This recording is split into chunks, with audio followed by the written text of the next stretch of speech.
Hey, what's up, everyone? Welcome to the Huddle. We are your weekly playbook wherein, once again, anytime Paul is here, you don't get the good intro because he's the only one that can pull it off.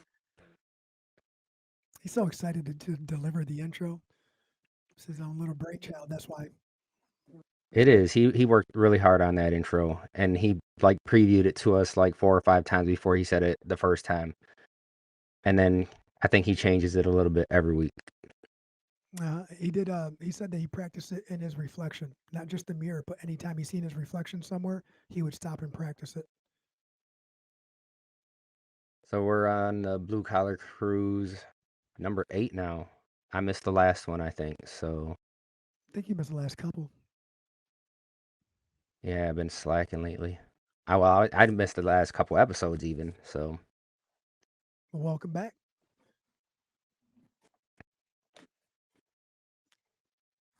we're Just, gonna be. Go ahead. I was gonna say, can you hear me okay now that I adjusted all this right here? Yeah. Basically, eating the mic. Yep.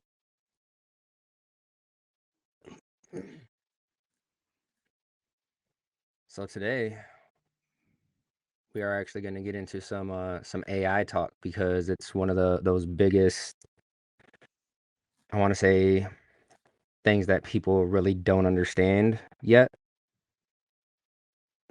but everyone is still using it, just maybe not to the extent that they should be, I think. Yeah, there's more and more information and videos coming out on how to utilize it. I mean, we had a conversation earlier today that made me realize what that I'm not using it to the potential that I can be or should be. Yeah, so this one is talking about architects using AI, and it's an actually staggering low number to me, right? They're saying that 6% of architects use AI regularly, which is crazy because I thought it would be way more. But going through I've been going through some Microsoft Copilot classes, and in there, even the number was a lot lower on people that are using AI regularly. So you think that 50, 60, 70+% of people use AI regularly when it's actually a little bit lower than that in the workforce. But of the people that use it, how are they using it too? So They're just it replaced Google search. it really did. I mean, I I can't it even didn't use really Google replace it, anymore. right? I mean, you search something on Google and it comes up with that AI generated thing right at the top, and then it gives you everything else after that. So of the 6% that are using it, 53 have experimented with AI tools, indicating interest in the field. Uh, Firms with 50 or more employees are at the forefront of adoption, right? Because they actually have someone in charge, uh, I guess, teaching people how to use it. So the bigger you are, the more apt you are to use it because people are actually showing you how, and they're implementing different practices to keep you safe because AI is crazy. Well, If and you you could dedicate the staff for it too, right? Like a company with 50 or more employees essentially might have someone that they can just allocate to that the growth of AI involvement as their full time position Yeah, until it's implemented. so 8% have fully implemented the AI solutions, and additional 20% are in the process of doing so. And that's when it gets difficult because if you're in these classes that I've been attending, a lot of people are scared to say that they're using AI because they think that it's one cheating at their job, which it's not. It's just a tool, and that's what we need to start realizing, that AI is not going to take over. It's just a tool, just like any other tool in your toolbox. So they think that it's cheating, or two, that they're going to get in trouble from their workplace. So I think it was something like 70% of the people that were using it were using their own personal AI rather than a company supplied one, which is Right. even scarier because AI is the model is used, it uses your information in order to learn. And when you get it through like us, so we use Chat GPT and Microsoft Copilot, right? Both. So they kind of do different things. Microsoft Copilot is more focused on like I can have that look at our documents in the cloud and pull data from that. When ChatGPT, you actually have to feed it the information in Mhm. order to give it back to you. I think there's a way to give it permissions too, but the permissions are limited um, through chat. Well, so if you're just using, something the free version, basically, it's going to use whatever information you give it, and it's going to retain that information. Um, Basically, once you give it to it, you're never getting that back. You can't be like, hey, I messed up. Give me that information back. It's just like when people used to say, once you put something on the internet, it's there forever. Once you put something into these AIs, it's in there forever, unless you have a subscription, right? So we have the subscription so that way it doesn't train the models and it keeps our information safe. Yeah, and you know what? Yeah, so that 6% that are utilizing it, like you said, that's low, and maybe that's low because of you know internally they don't want to share information. Maybe there's proprietary information that they're afraid of leaking, or they're just afraid of any type of leak as far as contacts, email lists. I mean, there's a lot of bad that could happen if you're not safe about it, um, and you don't want to go to it for legal advice and don't want to put financials in it. It does make mistakes, and maybe that's And that's what called hallucination. When AI makes mistakes, it's called hallucinating. yes. So architects aged 50 and under are more inclined to use the AI tools, which we're seeing that with the younger kids too, right? My son actually reposted a TikTok the other day that it was like if Chat GPT was a person, and it's like he's going up and giving them, bringing them in for a hug and stuff, and they're just chilling, eating dinner together. It's like the younger What do you think younger about the? people embrace it more. Yeah, I gave my son access to chat and have his own little channel and all that. And yeah, he just uses it to ask information. He asks a lot of questions that a 12-year-old would ask.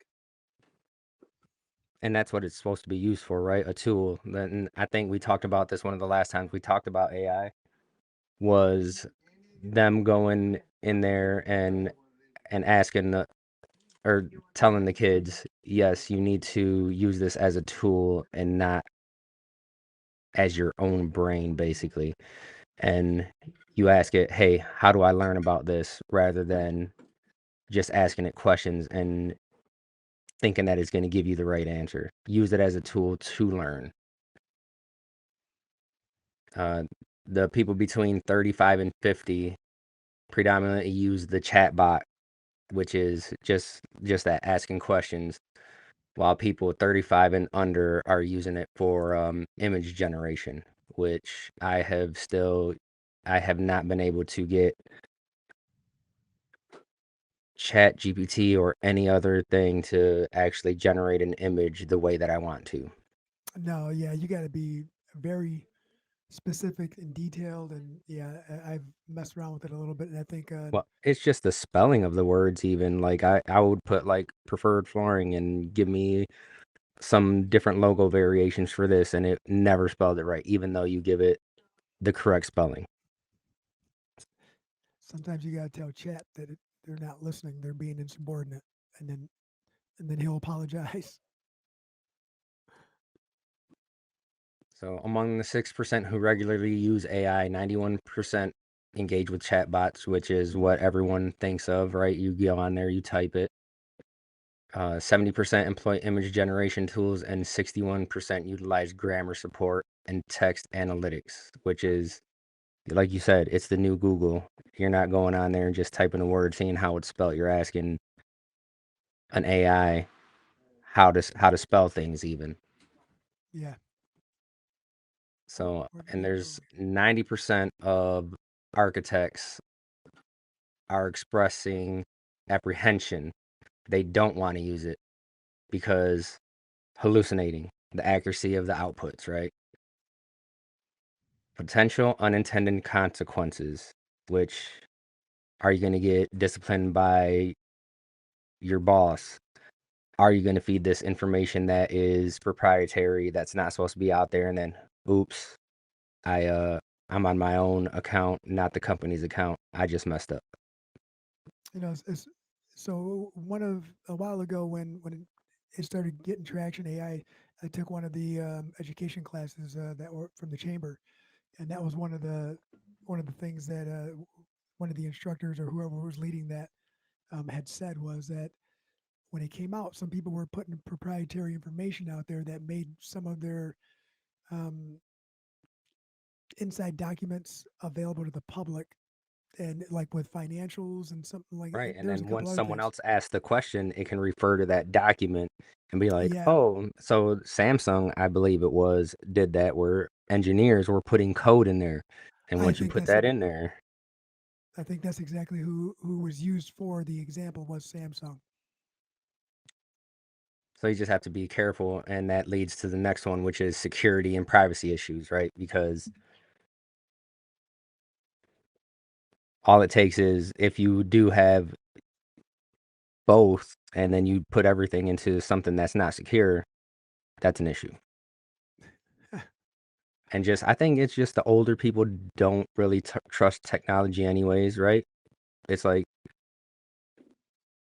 I'll put it in terms of you when we started Me, switching over to just take off software, and then you being like, I don't trust this.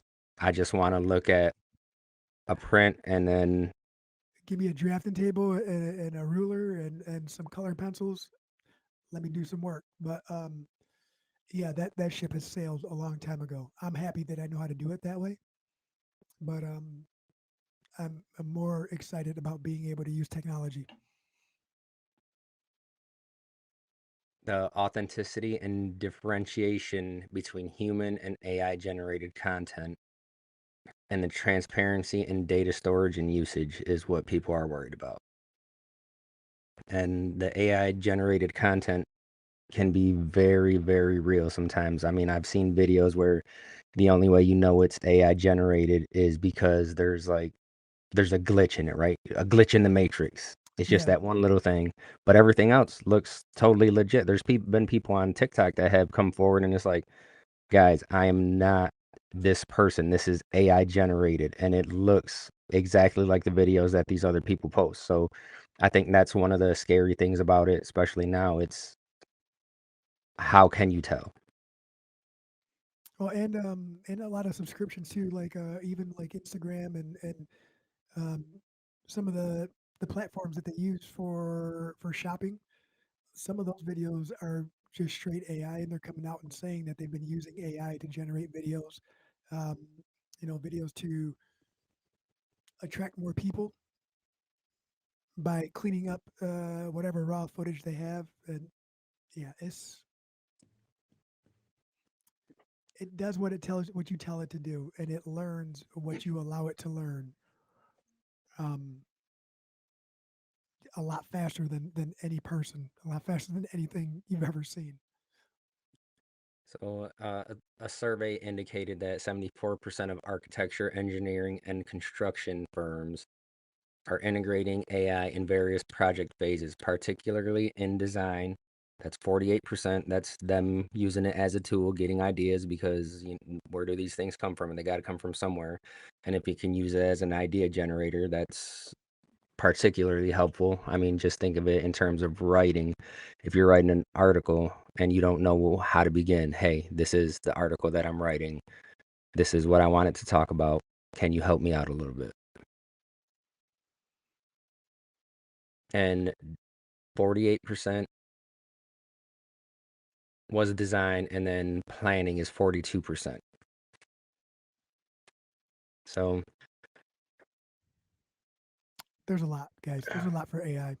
I mean, just, you could talk about AI for 8 hours a day, 7 days a week, and not run out of things to talk about I or have to been to learn. this to the same technical like the class for Microsoft Copilot numerous times and learned something different every single time. Not only because there's so much to learn, but because it's always expanding. They release things all the time. So what they're finding as far as obstacles of this implementation is the cost, the training for people. Um, I mean, just look at Copilot in general. I think it's like $32 a month per seat that you have. So it's like Mhm. if you have a team of 5, 10 people that are using it, that cost per month is going to go up exponentially. Um, we only have a couple people that use it, but that's also because of the data privacy. Like once you get your Copilot and you don't have things set up the right way, everyone is able to access the information that it has. Uh, Data privacy and security concerns, lack of skilled personnel. That's a huge one right there. The resistance to change within the industry, and we talk about that all the time. And then you look at the ages of people, and it's the same thing, different piece of technology. It's and when we say technology, we don't just mean computers and stuff because we look at adhesives and talk about technology, and that's when installers are like, I've been using this adhesive for 30 years. This is how I'm going to do it. And all it does is it's as easy as reading the bucket to get to where you're supposed to be. And it's Is just that pushback. I wonder, is anybody in the audience using AI? What do you use it for? It doesn't have to necessarily be flooring related, just in general. See, kind of give everybody else an idea of what direction you can go because everybody's authentic, man. Everybody has their own things they're working on. So just Yeah. curious. I'm like me on the personal side, I'm using it for meal prepping because my son was in wrestling and he was like, I want a meal prep. I mean, typically, it's one of those harder things to do. Is to actual meal prep, but to get things to mix up in there because I only cook certain things typically.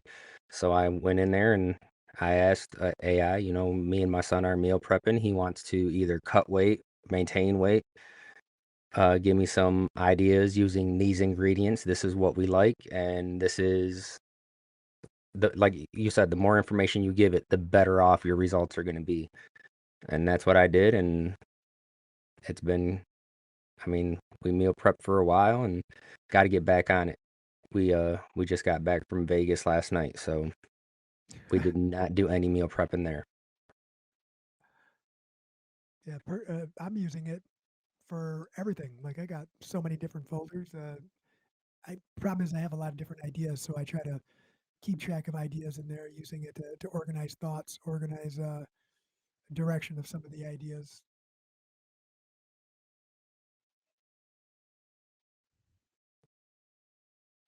But yeah, I mean, if you're not using AI, you're falling behind right now, and it's the information is out there. The classes that I've been taking are actually free.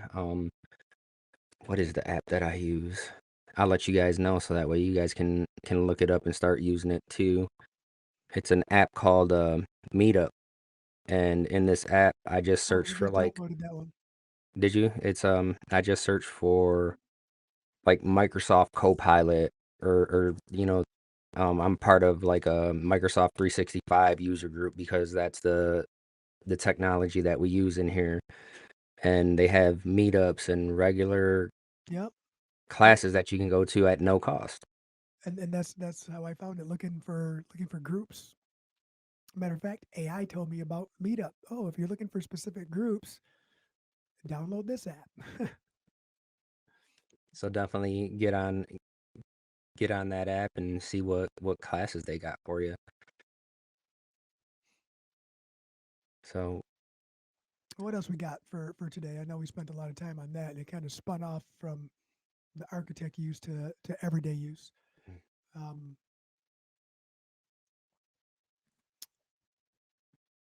I feel like we touched base on some of these in a previous podcast, but then again, or another blue collar cruise. But then again, there's always something new, always something to talk about, even if you're on the same subject.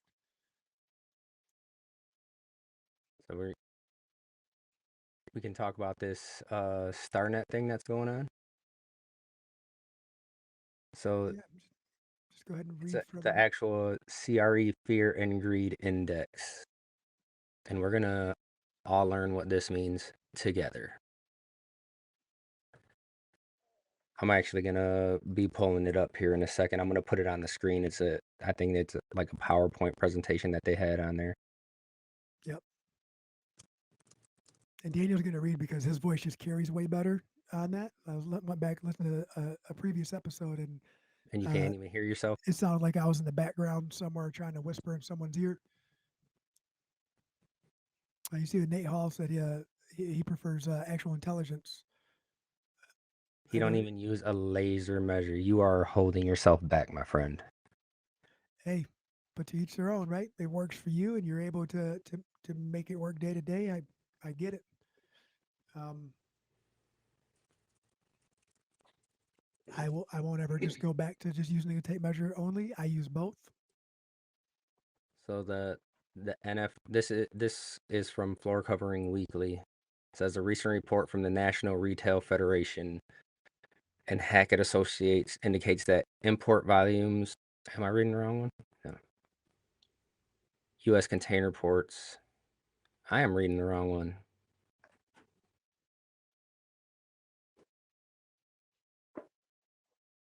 This one gave me the wrong link.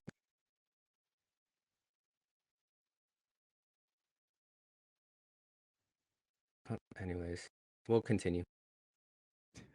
Are projected to remain elevated through the spring 2025, driven by retailers accelerating shipments ahead of anticipated tariff increases.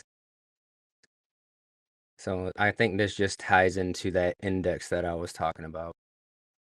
So the key discussion on this subject is going to be I mean these tariffs are hitting, right?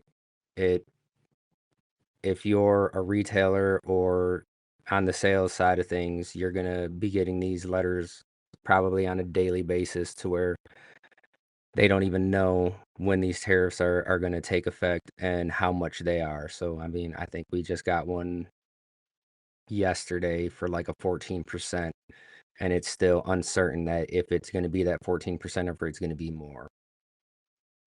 So, Yeah, starting at 14%. Yeah, with so you got to be proactive on things. When um, I was talking to getting pricing for a project, and our sales rep came back with, this is not with tariff pricing. I recommend you order this as soon as possible because things could change tomorrow, so basically. so the thing that confuses me is what about the product that's already here in the U.S.? What about the product that's already ready to ship? They're going to put tariff cost rate on that right away too. Yep. And like I get from a business perspective, I get it. And if they I don't think, do it and others do, they're leaving money on the table. well, I So think the reasoning behind that is, say we take that 14%, but that's only 14% and the actual manufacturer gets a 25%. So the cost difference between that 14 and that 25 is what is going to be made up in the stock future that they have buying. now. Yeah, So it doesn't hit as hard. And I think what the hope is that they take that, and that 14% is good enough until the tariffs get lowered or eliminated. that makes sense. So they're sharing the cost is what it is. So Yeah. They don't want to hit us with the entire, 10, 15, 25%, at a 25% rate. They'll split it at that 14, and hopefully that offsets itself. I do remember the last time that happened to be right when I was remodeling the house, and I had to buy all that wood at like $68 a sheet And that same wood I can go buy right now for less than $20 a sheet.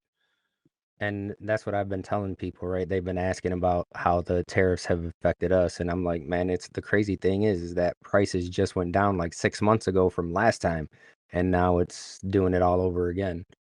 So they're looking at Chinese goods, which have recently doubled from 10 to 20%, and now he's talking about an additional 50% on these because it's a trade war going on.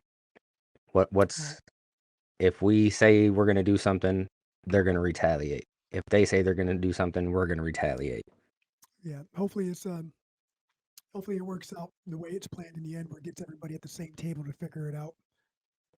It's just, I guess, we got to stop being the world's purchaser, right? Like Right? all the tariffs that they put that everybody's already had on us versus what's going on now.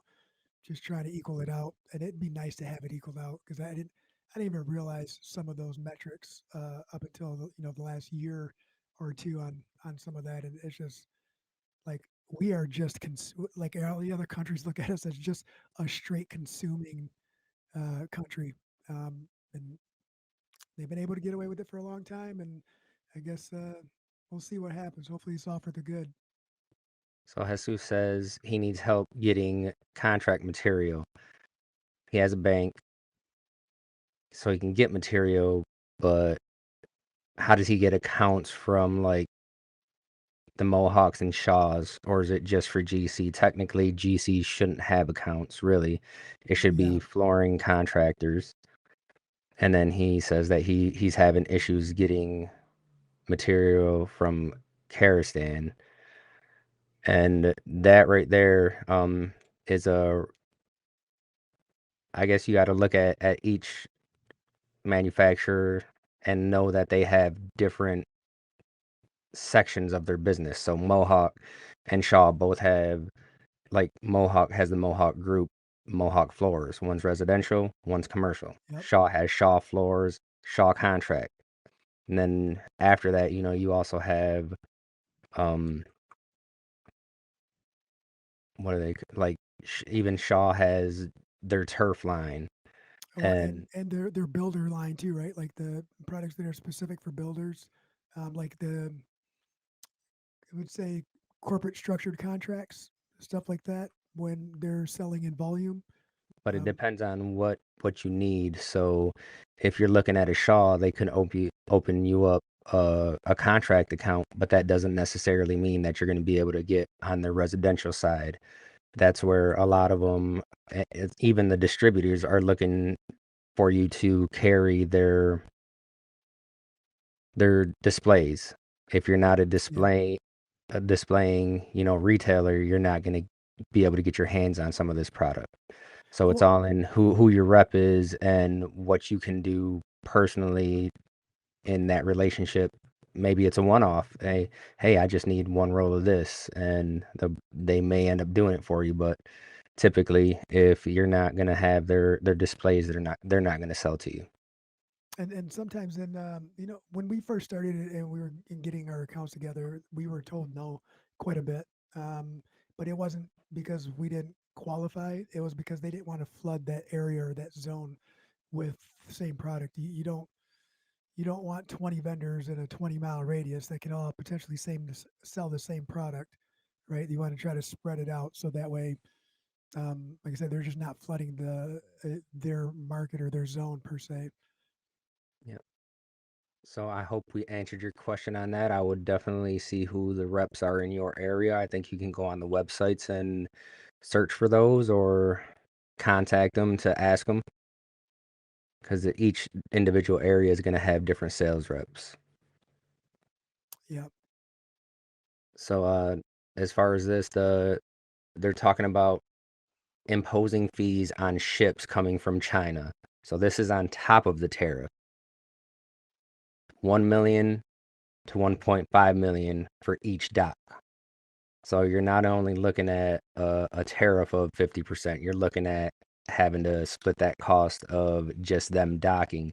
And remember, during COVID, we had this same issue, and it wasn't because of the a trade war like this, that was because it was just there was so much to come in, but only a certain amount of docking. So some of these Yeah. companies were paying that, like, dude, I'll give you 50,000, $100,000 to dock my ship right now. Well, workforce dwindled, right? So the people who are available to take charge of the freight to ship everything was limited, and when you know you have you cut your delivery workforce down to 50-20%, all of a sudden that 20% becomes really valuable, and people would rather make a little bit of money than no money to keep their product um, going to wherever it needs to go for the sales. They don't want to jeopardize any contracts either. So So he's saying that some people don't even carry Karistan, and that's where he was getting at, where not everyone is going, they're not going to open everyone up. So, because if you have a saturated market, then it's just like anyone can get it, right? They want it to be exclusive to only certain people and protect those dealers so that way everyone's not selling the same thing. So you have to look at the people that are Karistan dealers differently than the other people, because you don't want everyone to be able to sell the same thing, because then you can just go anywhere and be like, who's going to be the lowest person? yeah, I mean, and you have a different dynamic though, bro. Like you have the certifications and the training and the understanding and the know-how to accompany some of the sales, and you have documentation to back all of that up. So it's you can you can portray it as a niche market for yourself, and that's a conversation you can have with your rep and say, It this is all starts with that conversation with your yeah, rep, I think, is what it gets down to. It's going yes, on the website and saying, hey, I need an account for this. And don't get me wrong, there's been times where, someone comes in here and they're like, this is the material I want. And I'm like, I have this that looks like it. Nope, this material. And then I contact the companies and they're like, yeah, there's three other people around you selling. We're not going to let you sell it. And that's just a sale that either I'm going to convince them that this material that I have is just as good, or sorry, these are the places who sell it. Go ask one of them if you can get it from them. yeah. And that's where reputation comes in handy too, because if you're sending a lead to someone because you can't facilitate it, um, call them. Hey, I'm sending so and so your way. Just let you know, I can't. They want this material. I don't have access to it. I'm not going to be allowed access. So And here then you go. the other option is to, yeah, is that what you just said? Is to go to one of these dealers and say, hey, I'm an installer. This is what I need. Like, help me out here. Yep. Like, let's create a relationship. If I have people that want to buy it, I can come to you. I can sell it from this dealer, and you help me out, I'll help you out. I'll bring you all the sales whenever someone comes to me. Just had a conversation with another company yesterday about all of that. I had to say, look, I understand that we're referred, but you want me to do all your work and not get any of the margins of the sales. That's a hard pill to swallow when you realize how many moving parts and pieces go into a budget, just a budget, not even a quote, just a budget. So the imports are expected to stay the same all the way through spring, and then the projections show that they're gonna start declining in around June of 25.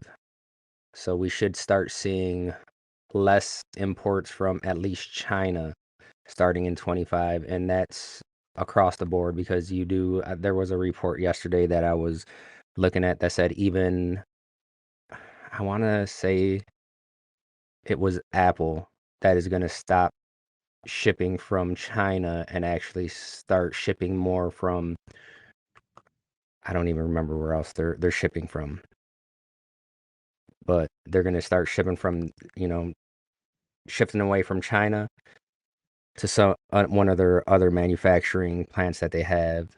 India, maybe. Oh, yeah, there was a couple things that I was reading about that the other day too.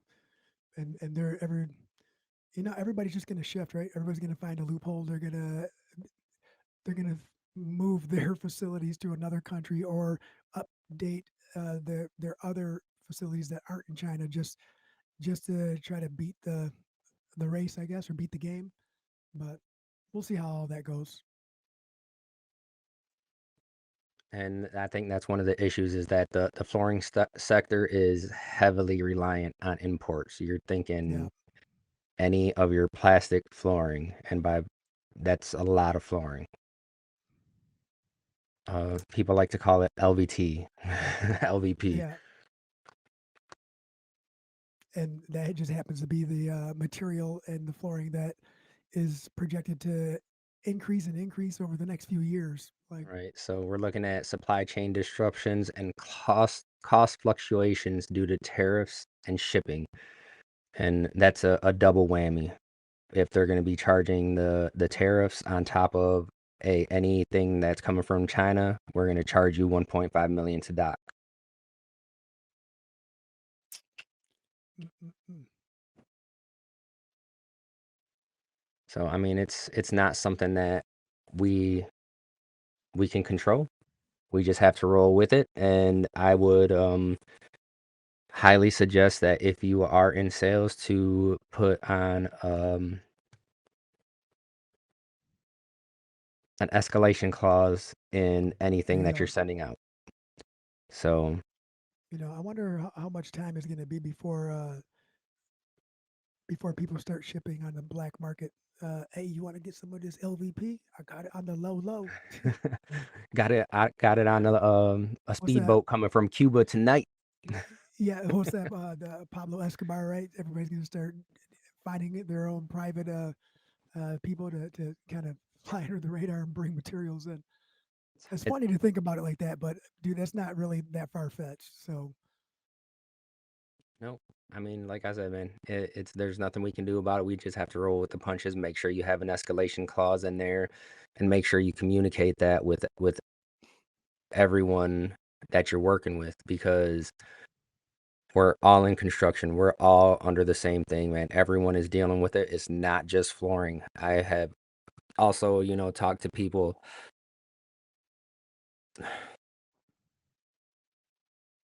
that it's not even things that are coming from overseas. It's just supply chain shortages all around.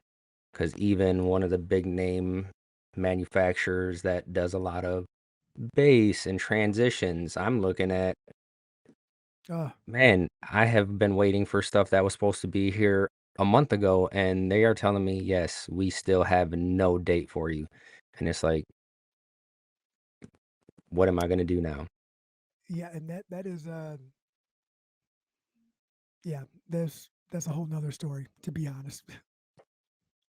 So just make sure you have yourself covered, guys. We don't want anyone going out of business because they didn't just have an escalation clause in there. Hey, if it raises this percentage, that's got to be covered by you. And that's where transparency works out really good because you're going to be like, hey, I will tell you exactly how much this is going to cost. Like, I will give you the bill, you pay it. Like, I don't care about marking this up. I just don't want to lose. Right. And Nate Holland made another comment about there are domestic producers. Isn't Adura made here? So your domestic producers, if you guys are out there, right now is your time to shine, man. Drop your prices, operate off of volume. You have a window Well, of opportunity that's pretty small right now, and you could capitalize on it if you're able to produce and get your product out and still find a way to make money with a lower margin. But the volume thing, like, it's a great window of opportunity. and that's the thing. I think every manufacturer should probably have one or two lines that are made in the USA. Yeah. And I think the goal was always to expand, and now is the time to do it. But I mean, some of the stuff that I've been pricing out I have been trying to look for that made in the USA sticker. But the issue is that even some of the stuff that's made in the USA was already priced at around the prices going to be with the Yeah. tariffs. So, Well, it's I because mean, Americans are more expensive to pay, right? Like it's only going to end up going up from there because if they're going to raise everything else, the cost of everything else is going to end up going with it. So I do have a couple projects out there quoted with some, made in the USA stuff because you got to start protecting it somehow. And I figured what better way than to just quote them now and hope for the best later. and they come with when you purchase a product that is made in the USA through preferred flooring, we will throw in for free a couple of made in the USA stickers for your laptop. Proud supporter of USA products.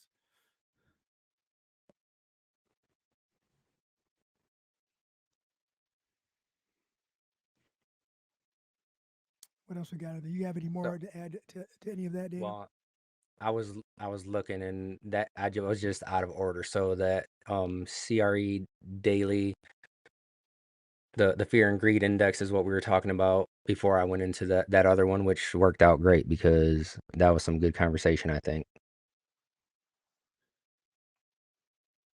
Coley has plants in KC and Vegas. I don't know who Coley is. I'll know in a minute. So a recent collaboration between John Burns Research and Consulting and CRE Daily has produced the Fear and Greed Index, a tool designed to assess current sentiments and expectations within the commercial real estate sector over the next 6 months. So investors highlight an unprecedented focus on location quality, noting that buyers and tenants are prioritizing A-plus locations due to limited resources. And I think that's what we've talked about that before too, about how the the commercial space has been dwindling, especially when you're talking about warehouses and stuff, because before they were being converted into Office space. offices. And now since COVID, it's we've been seeing a growing number of offices being converted over to like multifamily. Yeah. And you know this is about to get hit hard. So there's a place across the street from us that a while ago they said $1 amount, and I went and looked at it after they started the renovation, and they wanted another dollar amount for lease. But I got an email saying just make an offer. We'll entertain anything right now. Right. Like they just want an offer on the space because they made an investment, and all of a sudden nobody is looking for space to lease.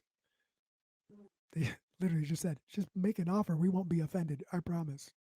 Because they're not getting anything. But the quarter 1 25 report is based on market ratings across four sectors, which are multifamily, industrial, retail, and office,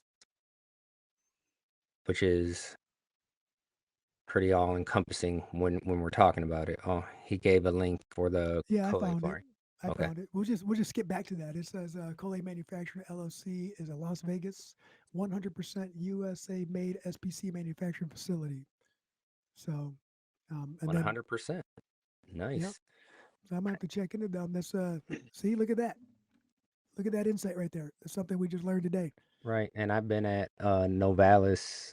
They're over in Georgia and seen their production too. So they produce quite a bit here in the States. I mean, it's hard to produce the amount of flooring we need in the States. So that's why you get containers and containers and containers over here. But that's also how you get some of that stuff that comes over here with no name on it. You don't know who made it, just a white box, and it's like, good luck with this. I mean, I get those emails every single day. Hey, we're Yeah, a manufacturer from overseas.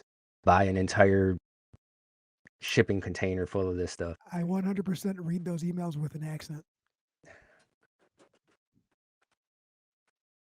So StarNet suggests that members leverage this data to engage with stakeholders, utilizing their extensive networks to validate findings and foster business development without solely competing on price.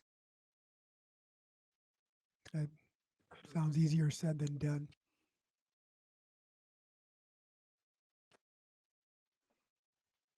in order for So people not to compete on price, they got to be doing it for the passion instead of the profit. And I think that, unfortunately, you have to do it for profit to some extent. For the majority of it has to be for profit. Otherwise, you can't sustain and can't support passion. So I guess finding balance is going to be hard, but finding purpose is even harder, I guess. so it says I'm gonna pop up this thing right here. It says a value above 55 indicates expansion, while a value below 45 implies contraction, which it'll show you where we've been and what is being projected right now as of quarter 1. So we're looking at this index right here. So from quarter 1 24 to quarter 1 25, it has actually increased, which means that people are looking at expanding. And I think a big majority of that is due to no one really wanting these spaces anymore. And then not only that, but hey, like you said, give me a price, I'm not going to be offended. Or them seeing the value in housing and converting a lot of these buildings over to that because a majority of them are in downtown areas.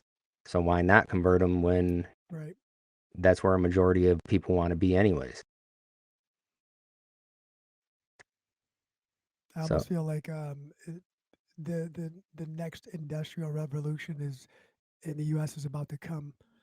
People are going to try to get back to the bare bones, start manufacturing within, either as a hobby, as a passion, just to create their own brand. Um, and and this is kind of where if you look at this area right here where it says access to capital,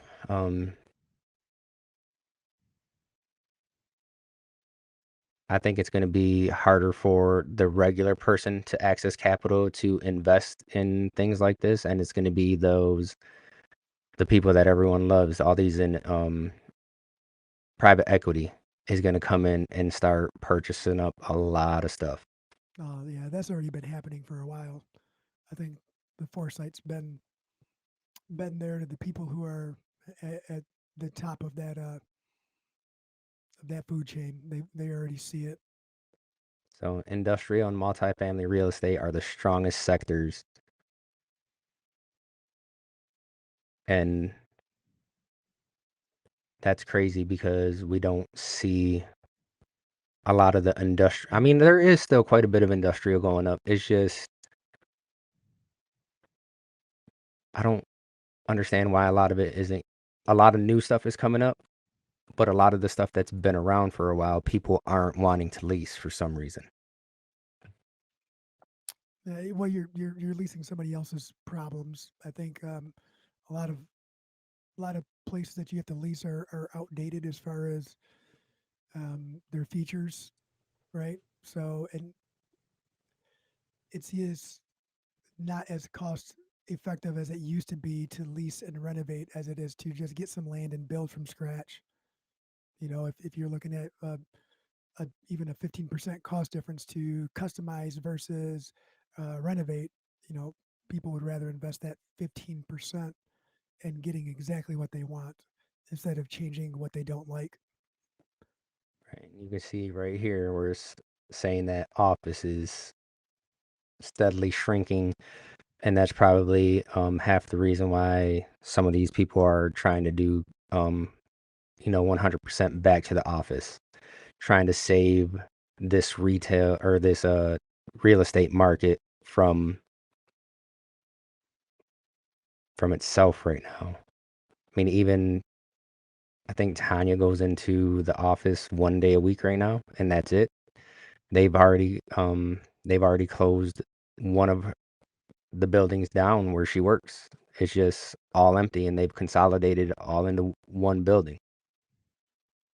You know, when real estate started, when people were getting put against others and bidding against each other, I said that uh, when that started, I said, "Yep, they're going to totally mess everything up." They're going to give a false representation of actual value. It's going to cause everything to go up, and that's exactly what happened. And that was right, yeah, 2020. That was like right around COVID when it started happening. And then you look at this retail right here. I have actually seen some stuff that said that they're looking at a return to retailers because of everything being online. They're actually gonna the younger people are gonna want to start going back to retail because of, like, I don't know, like Nate was saying earlier, a lot of untrustworthy people online, or Yeah. the like Temu and stuff, where yeah, you can get something super cheap. Well, I don't know how cheap it's going to be anymore, but it's not that quality that you want. And people are going Right. to start getting sick of it and then focusing on going to more retail. Well, it's like a lot of people are very what textile. Like you like to buy online. I am just getting comfortable doing that sometimes, but I like to go feel and touch and look and smell and Well, I think a lot of it has to do too with some of these online retailers shifting their return policy, where it's like you can't just order something and then return it. It's there's got to be some sort of process in there where it's like too many. I think maybe it's due to the people that are sending things back that aren't what it says it is. Like, yeah, I'm gonna order yeah. this and then just put a rock in this box and send it back. But industrial's growing too. Um, I think a part of that is due to the construction industry in general growing and needing warehouse space.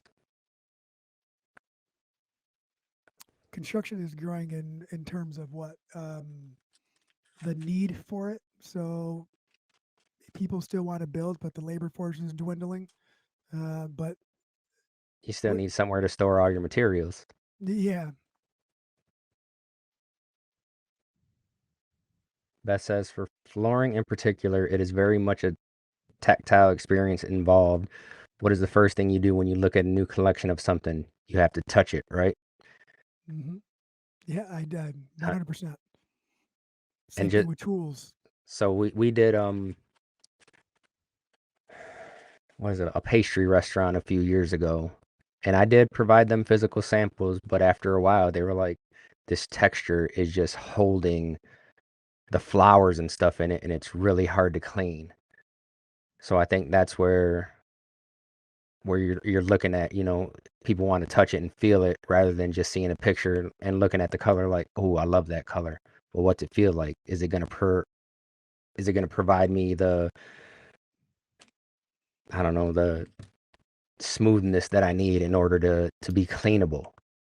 Right. Well, that's one of the things. Like, is it not only is it going to be aesthetically pleasing, but how is it going to perform? Right. And a lot of people, in most cases, people neglect the maintenance portion of it because they're going more for aesthetics than performance and cleanability and maintainability. So that's where professionals got to come in and say, hey, if you get this, just so you know, like that beveled edge on that LVP that you want, and this is how you cook, and what you cook with a lot, this is going to get stuck. It's going to start looking a little odd very quickly.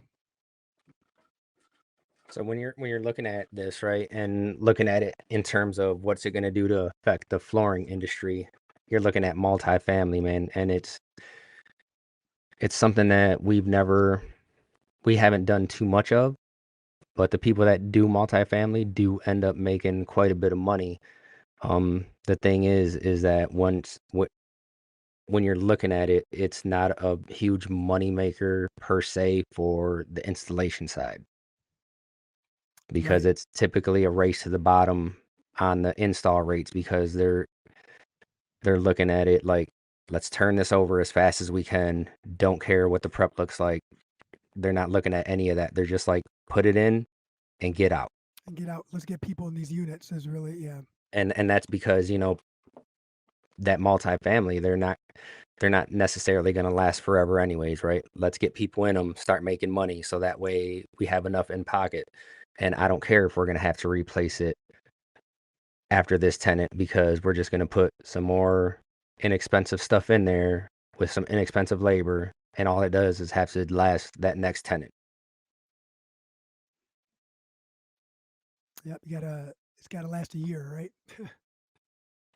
But I think that's where we fall short on bidding on multifamily is we don't look at it like that because we're always like, well, I want to do it right. If I'm not going to do it right, I'm not going to do it. Well, if you do it right, a correct installation with correct maintenance can outlast an improper installation with correct maintenance. Yep, and that's what people don't look at. But I mean, it's not our money that's being invested into these places, so they can do what they want.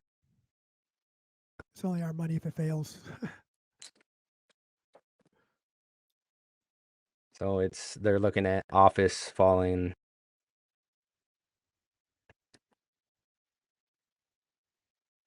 which I mean, I don't know.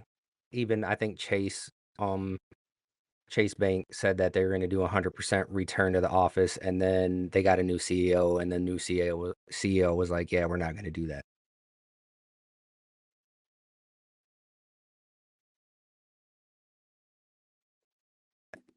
So, I mean, if you're in the market, definitely look into some multifamily, industrial. I know a few people were looking at expanding into even the polished concrete market, the coatings market. It's going to be huge in these industrial spaces, like Nate was saying that there's a lot of square footage in these places, and it's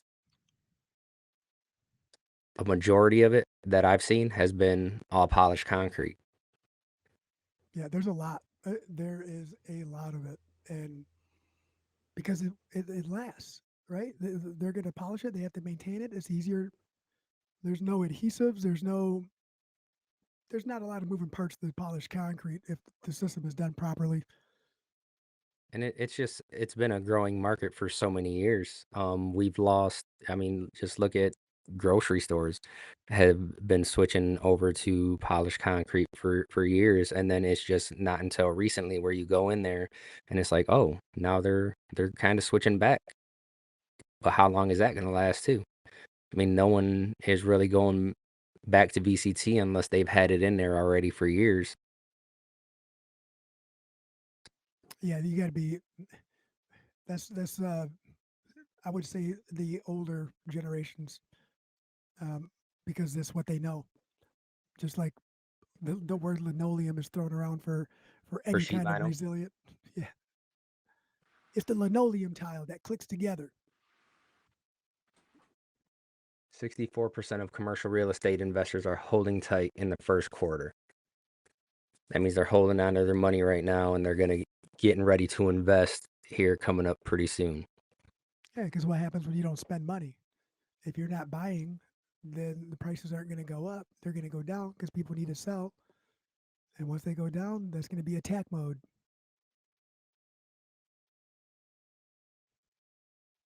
So if any of our listeners want to partner up and buy some properties over here in our area, there's some for sale. Let me know.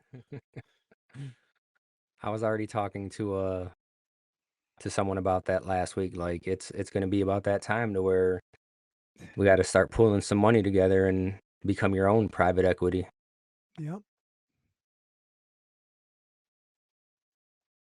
But it's nice to see that people are actually doing this research and putting it out there for everyone to see. Like this right here was just downloaded off of a website that the article was on, and they give you everything. Hey, come learn about this and do what you will with this information.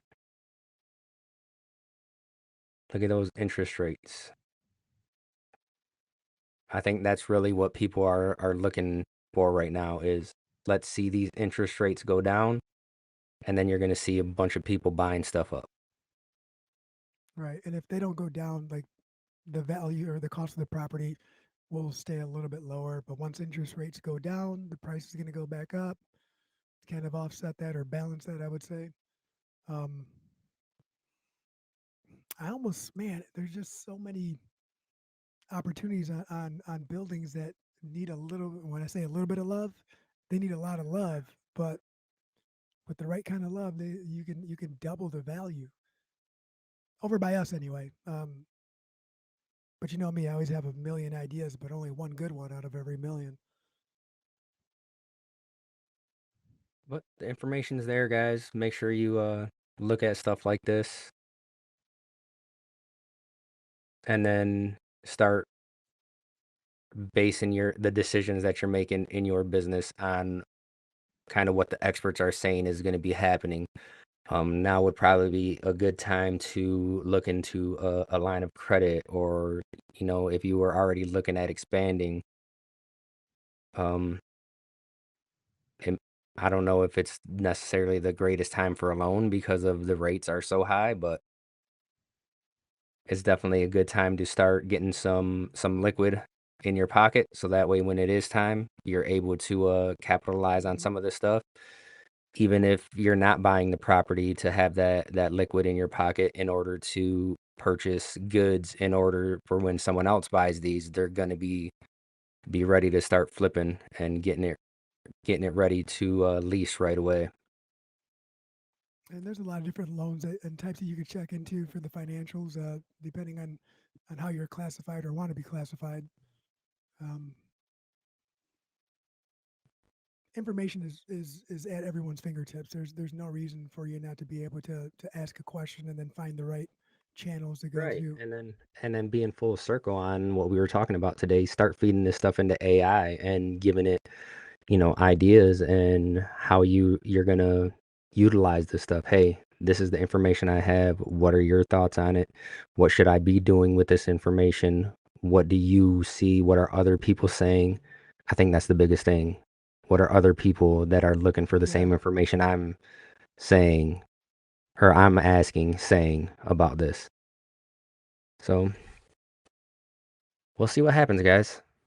It's gonna be I think anyone in business for themselves, it's always a roller coaster, but it's going to be a roller coaster for everyone coming up here, seeing how these tariffs are gonna shape the way we do business.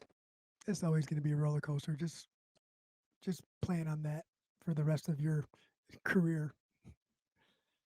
Well, thanks for listening in, guys. We are over time now. We didn't even think we were gonna last an hour and end up being Oh, over an hour. yeah. Oops. But yeah, thanks for listening in. If you like the content, make sure you're liking, subscribing, Like, subscribe, share. sharing. Sharing our stuff. I mean, that's the biggest thing. Let's get it in front of as many people as you can. If you don't like it, let us know. We're grown ups. We can take it. If you don't like it, why don't you share it with all your friends and then ask them if Yeah. they like it too? Because maybe they don't like it too, and they can team up with you and let you know. But thanks, guys, for joining the Blue Collar Cruise number 8, and we'll see you next week. Thank you, everyone.